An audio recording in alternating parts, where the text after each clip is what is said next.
তো হ্যালো বন্ধুরা, কেমন আছো তোমরা সবাই? আজ তোমাদের ঘরে দেখাবো ছোট্ট একটা পাইপ বিটের মাধ্যমে কত সুন্দর একটা রাউন্ড বিট আমি এইখানে তৈরি করছি। তা আমি এইখানে আগেই প্লাস্টিকের পাইপ কেটে একটা ছোট্ট রাউন্ড বিট ঘোরানোর জন্য তৈরি করে নিয়েছি ফর্মাটা। তা তোমরা এখানে দেখো প্যারাপিটে আমি প্রথমে তো এইখানে মশলাটা লাগিয়ে নিয়েছিলাম আগেই, যাতে এই পাইপের মশলাটা ভালো করে ধরে। আর এখন মশলাটা এই রাউন্ডটার চারিপাশে আমি ধরিয়ে নেবো এই পাইপটা দিয়ে দিয়ে তারপরে পাইপটা দিয়ে ধরানোর পর হচ্ছে কি আমি ফিনিশিং দেবো, যাতে রাউন্ড বিটটা দেখতে না খারাপ লাগে। এই ছোট পাইপটা দিয়ে আমি ফিনিশিংটা দেবো, তোমরা দেখো কি করে দিই।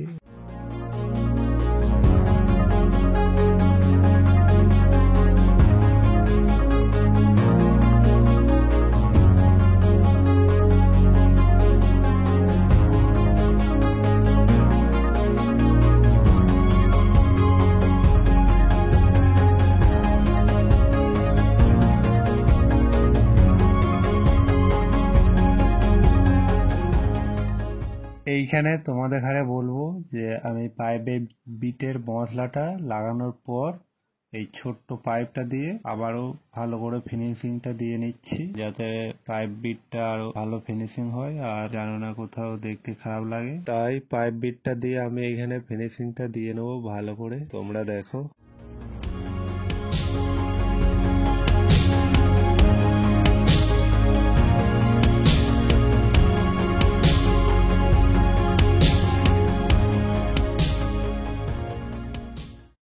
এইখানে আমি ফুল ঝাড়ুটা দিয়ে পাইপ বিটটাকে আবার ভালো করে পরিষ্কার করে নিচ্ছি, যাতে পাইপ বিটটা এখনো সুন্দর দেখতে লাগে। তোমরা এখানে ফিনিশিং দেখতেই পাচ্ছ কিরকম হয়েছে আমার পাইপ বিটটা।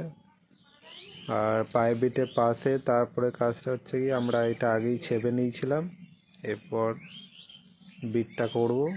তা আমরা এখানে 3 ইঞ্চি করে বিটটা রেখেছি, তোমরা তোমাদের মনের মতো করে রাখতে পারো, 3 ইঞ্চি, 2.5 ইঞ্চি।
ফাইনালি আমাদের এইখানে প্যারাপিটের ডিজাইনটা কমপ্লিট হয়ে গেছে, তোমরা এখানে দেখো। আর কমেন্টে জানিও প্যারাপিটের ডিজাইনটা কেমন লাগছে, আর ভিডিও যদি ভালো লাগে হচ্ছে অবশ্যই একটা লাইক করে দিয়ে, আর চ্যানেলে যারা নতুন তারা চ্যানেলটিকে সাবস্ক্রাইব করে নিয়ে পাশে বেল আইকনটি